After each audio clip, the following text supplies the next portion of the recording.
to die, to sleep, perchance to dream. Hey, there's the rub. For in that sleep of death, what dreams may come, when we have shuffled off this mortal coil, must give us pause. There's the respect that makes calamity of so long life. Hamlet, William শেক্সপিয়ারের Hamlet দিয়ে শুরু করলাম কাপালিকের অন্তিম পর্ব। সেদিন অফিসের সিঁড়িতে ওঠার মুখে বাঁদিকে তাকিয়ে দেখি অর্জুনবাবুর ঘর খোলা, চেয়ার খালি। ওর সঙ্গে একটু কথা বলবার ছিল, উনি টয়লেটে গেছিলেন। তবে আমায় 1 মিনিটও অপেক্ষা করতে হয়নি। আমায় দেখতে পেয়েই উসখুস প্রশ্ন, তারপর কিরকম চলছে সব ব্যাপার স্যাপার আপনাদের উপরতলায়? বড় সাহেবের গিন্নি কি আর জয়েন করবে বলে মনে হয়? আচ্ছা অর্জুনবাবু, আপনাকে 2টো প্রশ্ন করবার আছে। আগেই এত প্রশ্ন করবেন না, সব ভুলে যাব। তো উনি চায়ের অর্ডার করলেন, তারপর ফিসফিসিয়ে বললেন, মিঠুর ঘটনাটা জানেন তো? আরে দাদা, আপনি তো টেলিপ্যাথি জানেন মনে হয়। এইটাই আমার 1 নম্বরের প্রশ্ন ছিল। শুনুন, খুলে বলি, কাল বিকেলে আপনাদের এই মিঠুবাবু, আমাদের মিঠুবাবু মানে ও আমার কেউ না, বরং আপনাদের কোম্পানির দালাল, শালা চোর 1 নম্বরের, সেই সে আমার টেবিলের কাছে চেয়ার টেনে নিয়ে বসে খুব বিনিয়ে কাঁদলো। বিশ্বাস করুন, কাঁদলো। ওই যে গাড়ির রেস হয়েছিল, তাতে 1 মিনিট 15 সেকেন্ডের ব্যবধানে ওর নাকি জেতা উচিত, মানে ওই ফার্স্ট, অথচ ওকেই প্রাইজ দেয়নি। ব্যাপারটা কি জানেন নাকি? প্রাইজ দেবে না কেন বলুন তো? ফার্স্ট না হলে অন্তত সেকেন্ড প্রাইজ তো পাবে। সেসব জিজ্ঞেস করতে জানেন তো কথা ঘুরিয়ে পালিয়ে গেল। ওরে বাবা, আপনাকে এই গল্প বলেছে? শুনুন তবে। প্রথমে অনেক বাড়িয়ে বলেছিল 3 মিনিটের ডিফারেন্সে ওর সেকেন্ডের থেকে, এবং মানে ওরই ফার্স্ট হওয়া উচিত, সেকেন্ডের থেকে ওর 3 মিনিটের ডিফারেন্স। তো 3 মিনিট শুনে সকলে অবাক হয়েছে।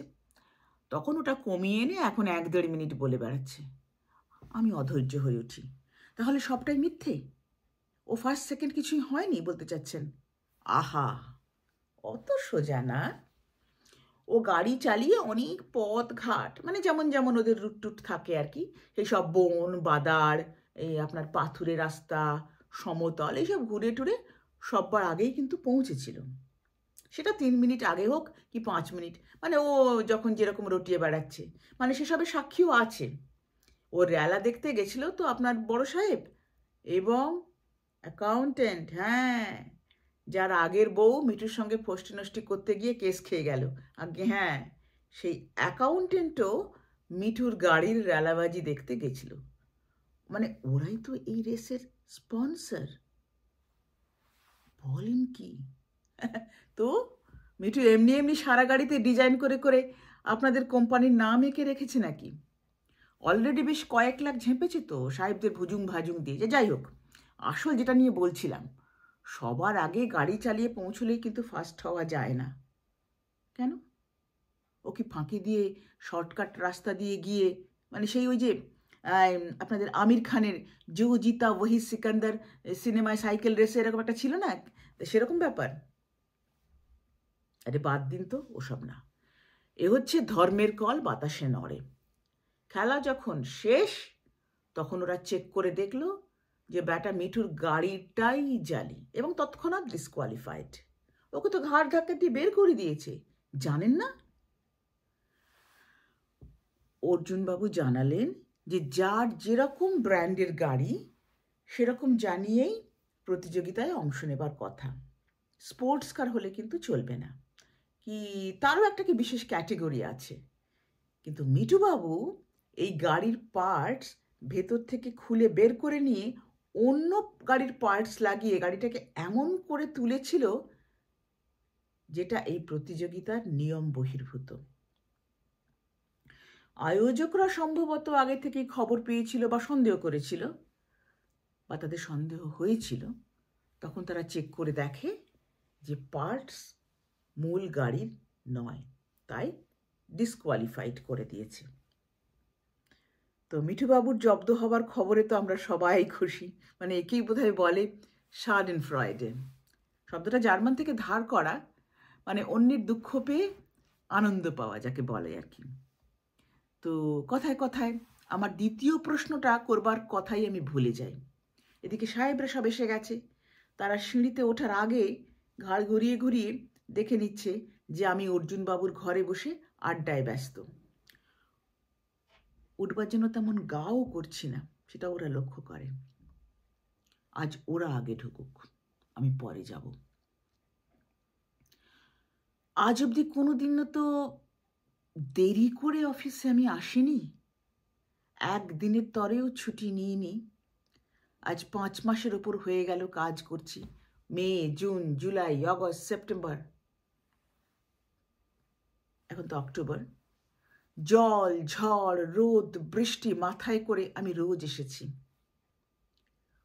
আজ ইচ্ছে করে আমি দেরিতে ঢুকব। আজ অর্জুনবাবুর কাছে দ্বিতীয় প্রশ্নটার উত্তর জেনে নিতে হবে। একটু ক্যাবলা সেজে বলি, আপনাকে যেটা বলবো বলে বসে আছি, জানেন তো, রাত্রে ঘুমটা না তেমন ভালো হচ্ছে না। ঘুমের ওষুধ কিছু জানেন নাকি? একটা নাম বলুন তো, কদিন খেয়ে দেখি।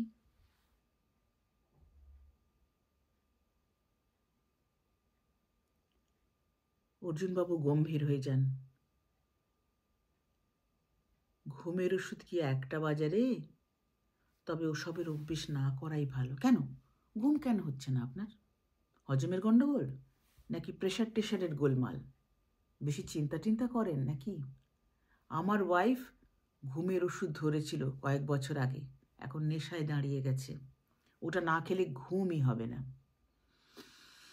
ওসব জিনিস ভালো নয়, হ্যাবিট হয়ে গেলে কিন্তু ছাড়ানো যাবে না। আরে না না, হ্যাবিটের প্রশ্নই নেই। কি নাম ওই ওষুধের? অর্জুনবাবু আমাকে নামটা বলে দেন। এগুলো হচ্ছে আসলে ডায়াজোপাম 5 mg, মানে ওটাই হচ্ছে আপনার কম্পোজিশন, বুঝলেন তো। বাজারে নানান নামে পাওয়া যায়, মানে অনেক নামেই পাওয়া যাচ্ছে। আমার কাজ হয়ে গেছে। নামটা যাতে ভুলে না যাই, মনে মনে প্রায় জপ করতে করতে সিঁড়ি দিয়ে আমি ওপরে উঠে যাই। এই যন্ত্রণার দুনিয়া থেকে আমায় যে করেই হোক চলে যেতে হবে। সিঁড়ির নিচ থেকে অর্জুনবাবু পিছু ডাকেন, এই যে শুনুন শুনুন, একটু শুনে যান। নিচে নেমে এলাম। আপনার কি হয়েছে আমাকে বলবেন? আপনি তো সবই জানেন অর্জুনবাবু। নতুন করে খুব বেশি কিছু কি আর হবার আছে? না মানে হঠাৎ ওই ঘুমের ওষুধের খোঁজ করছেন কি না? কেন, আপনি ভাবছেন আমি একগাদা ঘুমের বড়ি খেয়ে আত্মহত্যা করব? আমি হাসতে শুরু করি। না না, তা কেন করবেন? আত্মহত্যা মহাপাপ, সেসব নয়। আচ্ছা ঠিক আছে, পরে কথা হবে। আত্মহত্যা মহাপাপ? অর্জুনবাবু আমাকে আসলে ভয় দেখাচ্ছেন। পাপ পুণ্যের হিসেব দিয়ে আমি কি করব?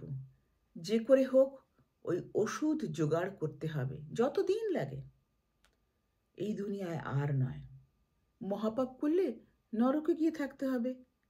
সেই নরক,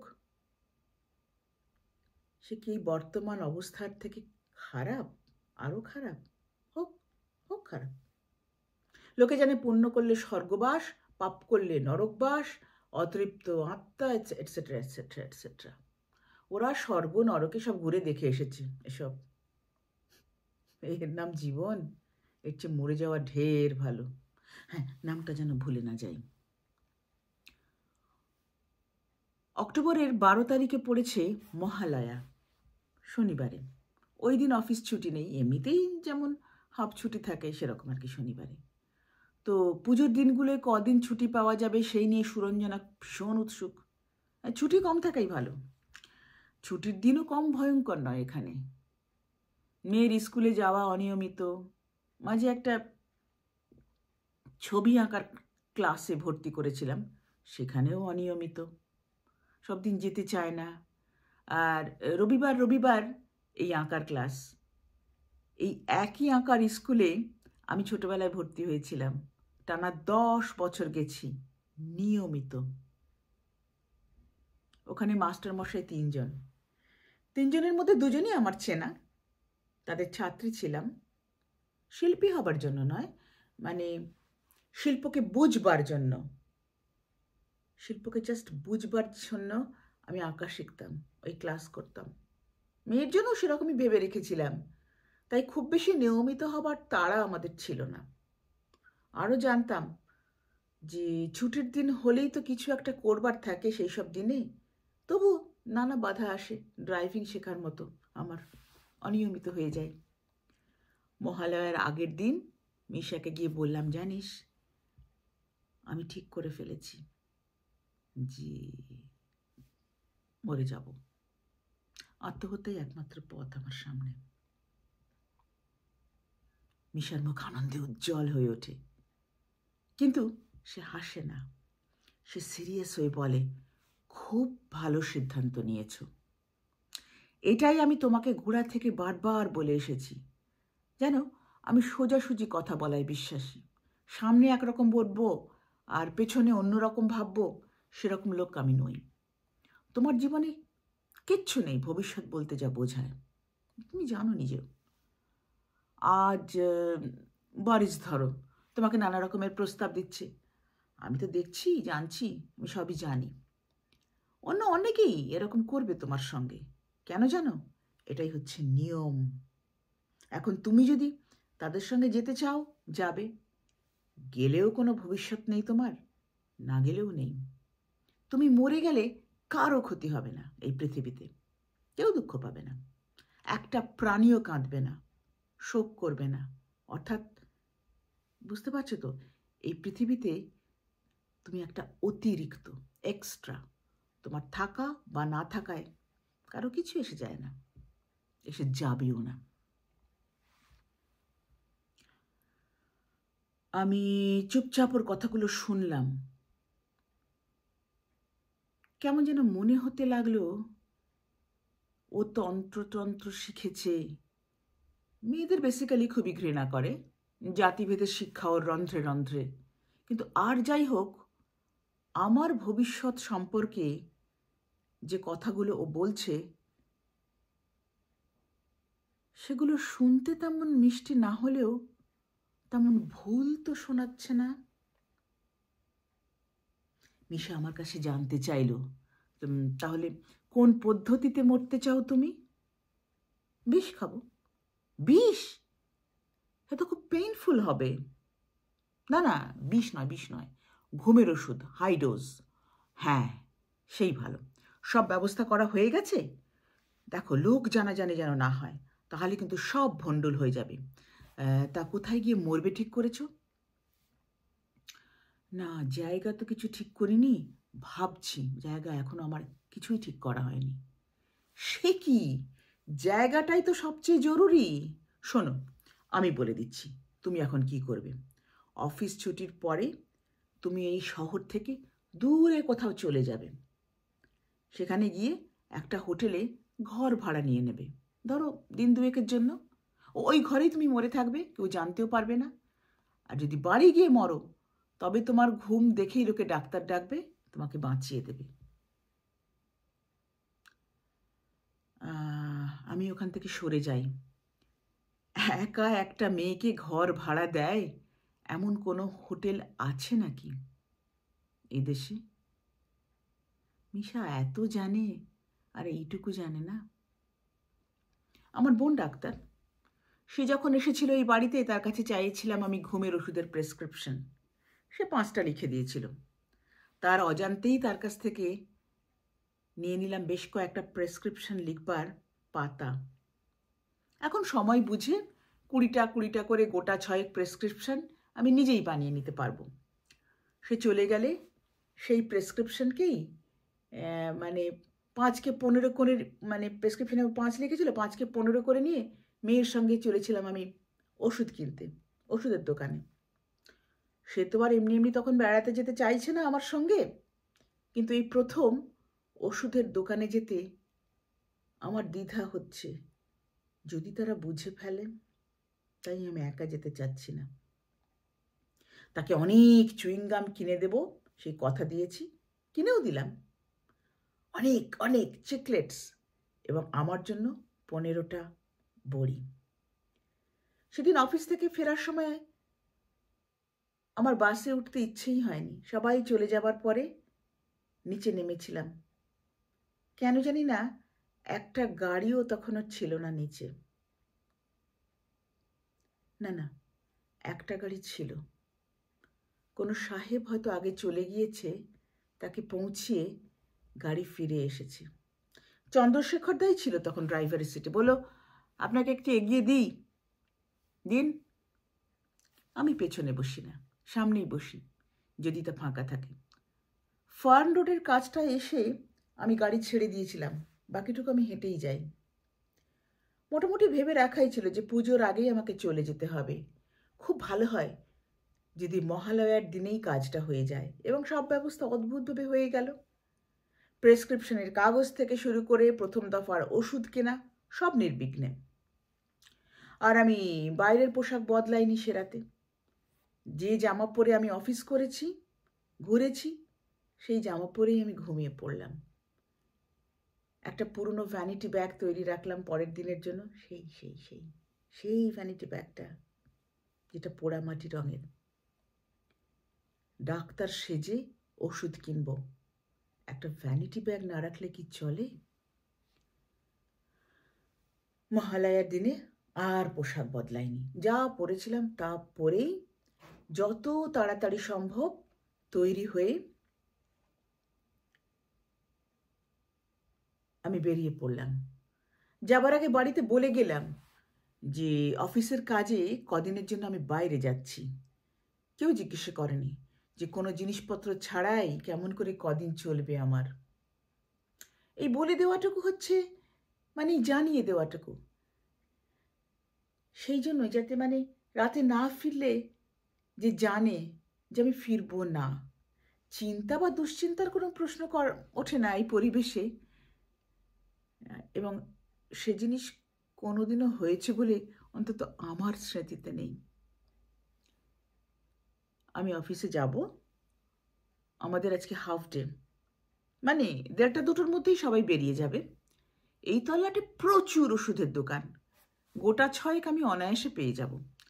এই প্রথম জীবনে, এই প্রথম অফিস যাবার জন্য আমি ট্যাক্সি নিলাম। আজ তো অনেক অফিসে ছুটি, স্কুল কলেজও ছুটি। ট্রাফিক সকাল 7টা-8টার দিকে খুবই ফাঁকা। ফাঁকা ট্যাক্সিও ছিল সামনে, উঠে পড়লাম গাড়িতে। অল্প কিছুক্ষণ পরে অফিসের দরজার সামনে উপস্থিত হয়েছি। ভাড়া হয়েছে 30-30-এর কাছাকাছি। ড্রাইভার কি সব চার্ট ফার্ট মিলিয়ে নিখুঁত হিসাব বলে দিল আমাকে। আমি 50 টাকার নোটটা তার হাতে দিয়ে নেমে যাই। সে কুণ্ঠিত হয়ে বলে যে, বাকি চেঞ্জটা নেবেন না? বলি, রেখে দিন ওটা। কি হবে আমার আর গুছিয়ে গুছিয়ে হিসেব মিলিয়ে? লোকটার মুখে অন্তত একটু হাসি ফুটুক। বকশিস হাসি তো ফোটাতে পারে। আমি ঠিক করেই রেখেছি, অফিস ছুটি হয়ে গেলে এই প্রকাণ্ড ঘরটার, যেখানে আমি কাজ করি, তার এক কোণে, যেখানে আমার বসবার ডেস্ক, ওখানেই ওষুধগুলো খেয়ে আমি ঘুমিয়ে থাকব। সোমবারের আগে কেউ জানবেও না। আর মিশার কথা মতো কোন চুলে আমি হোটেল খুঁজে মরবো? 9টা নাগাদ বেরিয়ে আমি ওষুধপত্রগুলো কিনে আনলাম। প্রায় কোনো দোকানই আমাকে সন্দেহ করেনি।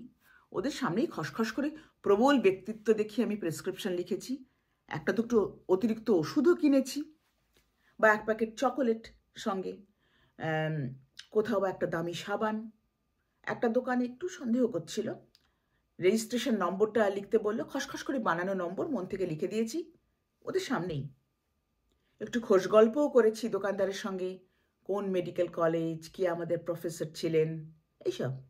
যদিও ভ্যানিটি ব্যাগের মধ্যে আমার স্টেথোস্কোপ নেই, তবে দোকানদার তো সেসব জানে না, মুগ্ধ হয়ে কথা শুনছিল। জিনিস কেনার পরেও, দাম টাম দেবার পরেও 1 মিনিট খানেক দাঁড়িয়ে কথা বলেছি, যাতে কোনো সন্দেহ না ঢোকে তাদের মনে। একটা বড় বোতল পেপসিও কিনলাম, এটা আমাকে মিশা বলে দিয়েছিল। অতগুলো বড়ি গিলবার সময় যদি বমি হয়ে বেরিয়ে যায়, তাই সাবধানে গিলতে হবে, একটু একটু করে, তবে আবার বেশি ধীরে নয়, তাহলে তো আর শেষ অবধি গেলাই হবে না। অফিস ফিরতে ফিরতে প্রায় 10:30 পৌনে 11টা বেজে গেছে। আজ তো কোনো লাঞ্চ ব্রেক নেই, আজ শনিবার। একটু বেশিক্ষণ থেকে নিয়েই সব সাহেবেরা বেরিয়ে যাবে। তাদের পৌঁছে দিতে যেতেও পারে ড্রাইভাররা, আবার নাও যেতে পারে। অনেক সময় তারা উইকেন্ডের জন্য গাড়ি রেখে দেয় নিজেদের কাছে। ফলে অনেক ড্রাইভারদেরই শনিবারের দুপুর থেকেই ছুটি শুরু হয়ে যায়। তারা মেন গেট বন্ধ করে শেড দেওয়া যে জায়গাটা, সেখানে তখন গুলতানি করবে, রান্না হবে উৎসবের মতো। শনিবারের দুপুর থেকে গোটা রবিবার তাদের অবাধ স্বাধীনতা। অবশ্য ওপরের অফিস ঘরগুলোর দিকে কেউ যাবে না। আর যাবে কি করে? মেইন বিল্ডিংয়ের কাচের যে বড় দরজাটা আছে, ওটা চাবি ঘুরিয়ে বন্ধ হয়ে যাবে। সেই দরজা সোমবারের আগে খুলবার নিয়ম নেই। জানলার পাশে দাঁড়িয়ে বাইরেটা দেখছিলাম। নিচে বয়ে চলেছে প্রমথেশ বড়ুয়া সরণি। রাস্তার ওপারে উঁচু পাঁচিলে ঘেরা আর্মি পাবলিক স্কুল। প্রচুর গাছ সেই পাঁচিলের ওপারে, বড় মাঠ, স্কুল বিল্ডিং। সকালে স্কুল বাসে করে ছেলেমেয়েরা সেখানে পড়তে যায়। এত বেশি গাছে ঢাকা সামনের দিকটায় যে প্রায় কিছুই দেখা যায় না। এই 3 তলার ওপর থেকেও কিচ্ছু দেখা যায় না। আজ আমি এদেরকে চা বানিয়ে দিইনি। চায়ের সময় তুমি বাইরে গেছিলাম। মিশাকে বলে দিতে হবে যে সব রেডি, শুধু মরবার জায়গাটা কে বলবো না। আর কিছু ভুলে যাচ্ছি নাকি? না, ভুলে যাবার আর কি আছে? অস্বাভাবিক মৃত্যুর পরে তো আর কোনো অঙ্গ বা চোখের কর্নিয়া বা কিছু, সেসব তো আর দান করা যায় না। অনেক টাকা পয়সা সম্পত্তি থাকলে সেসবও মরতে যাবার আগে, মানে অনেক আগেই বিলিয়ে দিয়ে যেতাম। তো এরা যখন সব বেরিয়ে যাবে, তখন কোথাও একটা লুকিয়ে পড়তে হবে, যাতে টের না পায় যে আমি বের হইনি। বাথরুমে গিয়ে লুকিয়ে থাকা যায়, তবে তাতে সমস্যা। দরজাটা ভেতর থেকে বন্ধ রাখতে হবে, আর সেটা সহজেই প্রত্যেকের নজরে পড়বে। সিঁড়ির পাশেই তো বাথরুম। এইবারে মনে পড়েছে, সবচেয়ে ইম্পর্ট্যান্ট জিনিসটাই তো আমি ভুলে গেছি, সুইসাইড নোট। ওইটে না থাকলে তো পুলিশ এসে হাজার সমস্যায় ফেলবে সবাইকে। আমি জানি কি লিখতে হয়। আমার মৃত্যুর জন্য কেউ দায়ী নয়। ঝপ করে নিজের টেবিল থেকে একটা ফুলস্কেপ কাগজে লিখে ফেললাম শব্দগুলো। তলায় সই করলাম বাংলায়। আচ্ছা, বাংলায় সই করাটা কি ভ্যালিড হবে? পাসপোর্টের সইয়ের সঙ্গে যদি মিলিয়ে দেখে পুলিশ, সইটা কেটে ইংরেজিতে করব নাকি তলায় আরেকটা ইংরেজিতে করে দেবো ব্র্যাকেটে?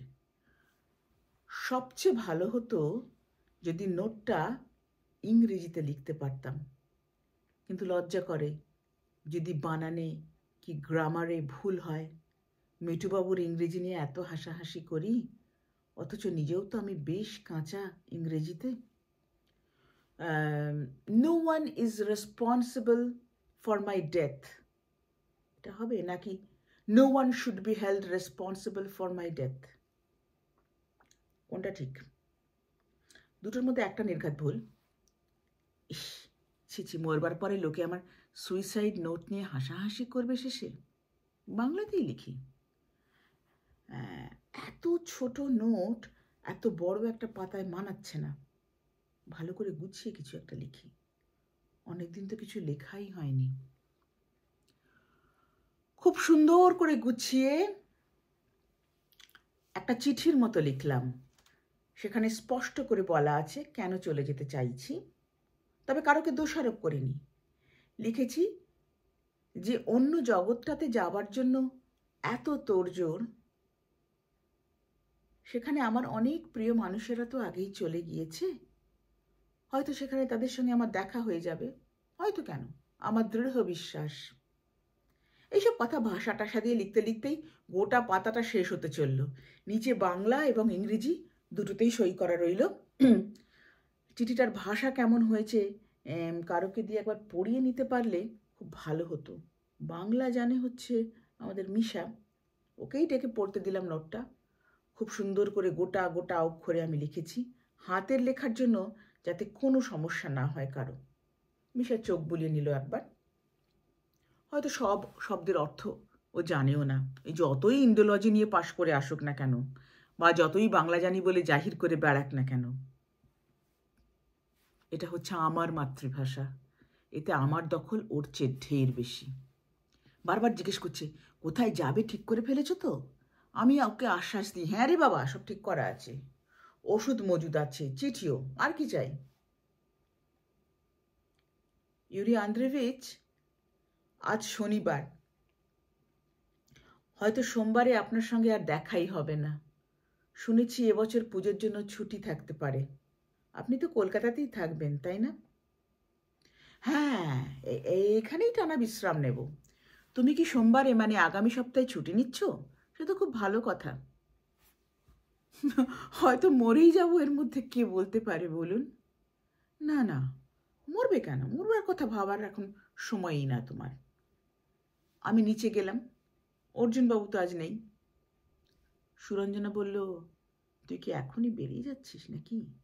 না, একটু পরে বেরোবো, ওপরে এখনো সবাই রয়েছে তো। ওই দেখ, ওই দেখ, ওই দেখ, বরিসের বউ ঢুকছে, দেখেছিস আগে? একটা সাদা মারুতি নিয়ে ঢোকে কোম্পানির ড্রাইভার। গাড়ি থেকে নেমে ভেতরে ঢুকছে বরিসের বউ, স্বামীকে নিয়ে যেতে এসেছে আর কি, মানে উইকেন্ড তো, ছেলেও আসছে পেছনে পেছনে। সুরঞ্জনা তৎক্ষণাৎ, মানে চূড়ান্ত তৎপরতার সঙ্গে ফোন করে জানিয়ে দেয় ওপরে যে বউ এসে গেছে। বারিসের বউ এবং ছেলে তারা রিসেপশনের কাছে এসে দাঁড়াতেই সুরঞ্জনা একগাল হেসে একেবারে হাসি মুখে জানিয়ে দেয় যে বারিস নিচে আসছে, খবর দেওয়া হয়ে গেছে ইতিমধ্যেই। বউ নিশ্চিত হয়ে হালকা একটু হেসে ওই পায়চারি করতে থাকে করিডোরে। সুরঞ্জনার আজ যেন কোথাও একটা বেড়াতে যাবার আছে, পুজোর শপিং নাকি বাবলুর সঙ্গে কোথাও যাবে, মানে আমি মন দিয়ে ঠিক শুনতে পারি না। ও বলে, আবার উঠেও যেতে পারছি না, বারিস যতক্ষণ না চলে যাচ্ছে ততক্ষণ আমি ওদিকে যাব না। এখন ওপরে যেতে গেলেই মুখোমুখি দেখা হবে, আবার কি বলতে কি বলবে, তার চেয়ে সুরঞ্জনার এখানেই বসে থাকি 5 মিনিট, আমার তো কোনো তাড়া নেই এখন। বারিস প্রায় তক্ষুনি চলে এলো, হাতের ইশারায় ডাকলো ড্রাইভারদের। কোন গাড়িটা এখন নেবে সেই নিয়ে এখন বাছাবাছি চলছে। আর রিসেপশনের দিকে এসে সুরঞ্জনাকেও কী সব একটা নির্দেশ দিল, আর বউ অধৈর্য হয়ে নেমে চলে যাচ্ছে গেটের দিকে। বারিস পা চালিয়ে তাকে একেবারে ধরে নিতে চায়। আমি ওপরের দিকে রওনা দিলাম। সুরঞ্জনাও ব্যাগ গুছিয়ে নিচ্ছে, 5 মিনিটের মধ্যে বেরিয়ে পড়বে সেও। ওপরের ঘর খুব তাড়াতাড়ি ফাঁকা হয়ে গেল। মিশা চলে যাবার সময় আমাকে বলেছিল, তুমি এখানে বসে আছো এখনো, চলে যাও। আমি যাচ্ছি বলে বেরিয়ে বাথরুমে গিয়ে রইলাম কিছুক্ষণ। ফিরে এসে দেখলাম ঘরের দরজা বন্ধ, চাবি দেওয়া। চাবি আমার কাছেও আছে। ভেতরে ঢুকে ভেতর দিকে থেকে চাবি দিয়ে তবে শান্তি। ঘরের আলো এখন আর জ্বালানো যাবে না। জানলা দিয়ে যেটুকু সূর্যের আলো আসছে, আসুক, একটু অপেক্ষা করি, সবকটা গাড়ি বেরিয়ে যাক। শান্ত হয়ে গেছে পুরো জায়গাটা। সমস্ত কিছু রেডি করে তারপরে আমি বড়িগুলো খেতে শুরু করব। করিডোরে একটা শব্দ, কারো পায়ের আওয়াজ। সুইপার অফিস ছুটি হতে না হতেই এরই মধ্যে টয়লেট সাফ করতে এসে গেছে? না, শব্দটা এই ঘরের দরজার দিকে এগিয়ে আসছে। দরজার একদম সামনে এসে থামল শব্দটা। দরজাটা ঠেলে খুলতে না পেরে চাবি বের করেছে। আমি নিমেষে ওষুধগুলো লুকিয়ে নিঃশব্দে পাশের ছোট ঘরটায় চলে গেলাম। ওটা ফটোকপি করবার ঘর। ফটোকপি মেশিনের পেছনে চুপ করে গুটিসুটি মেরে আমি লুকিয়ে বসে আছি। লোকটা বড় ঘরে ঢুকেছে, ঘরটার মধ্যে ঘোরাফেরা করছে। এর পরের ঘটনা সংক্ষিপ্ত। বড় ঘরে একটু ঘোরাফেরা করেই লোকটা ছোট ঘরে ঢুকলো। ঢুকেই ক্যাননের সেই মস্ত ফটোকপি মেশিনটা ওটা অন করে দেয়। আমি প্রায় নিঃশ্বাস চেপে মেশিনের পেছনে লুকিয়ে, মেশিন অন হতে একটু সময় নেয়। লোকটা বেশ কয়েক পাতা ফটোকপি করে, তারপর ঘর থেকে বেরিয়ে আবার ফিরে এসে মেশিনটা সুইচ অফ করে গটগটিয়ে চলে যায়। তারপর বড় ঘরের দরজাটা চাবি দিয়ে ঘুরিয়ে বাইরে থেকে বন্ধ করে দেয়। তার চলে যাওয়ার আওয়াজ ক্ষীণ হতে হতে হতে ক্রমশ মিলিয়ে যায় সিঁড়ির দিকে। বাঁচা গেল। লুকিয়ে থাকবার সময় আমি উঁকি মেরে তার জুতো আর প্যান্ট দেখে নিয়েছি। মেশিন যখন সুইচ অফ করে সে চলে যাচ্ছিল, তখনও পেছন থেকে দেখে আমি তাকে চিনে ফেলেছি। বারিশ। একটু অপেক্ষা করে কিছুক্ষণ সময় একটু কাটিয়ে নিয়ে ওখান থেকে বেরিয়ে, ওই ছোট ঘর থেকে বেরিয়ে জানলা দিয়ে, বড় ঘরেটিকে জানলা দিয়ে নিচে উঁকি মেরে আমি দেখলাম বারিশই। সে গাড়ি নিয়ে ফেরত এসেছিল অফিসে। কি মহামূল্যবান কাগজপত্র যে ফটোকপি করে নিয়ে গেল জানি না।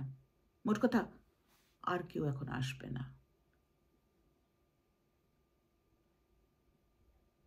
আমি ধীরে ধীরে বড়িগুলো খেয়ে নিলাম।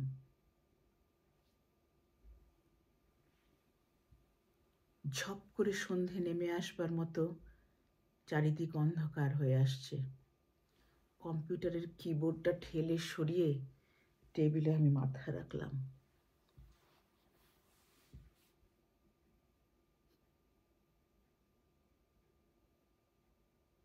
উপসংহার।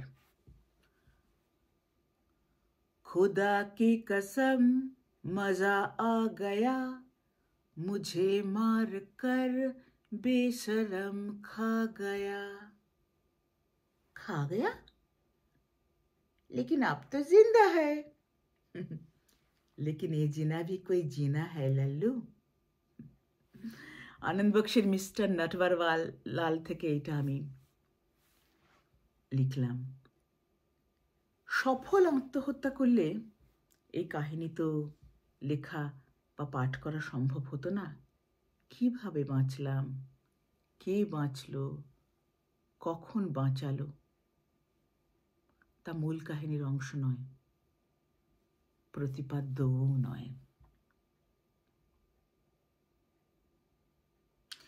কাপালিক অন্তিম পর্ব এখানেই শেষ হলো।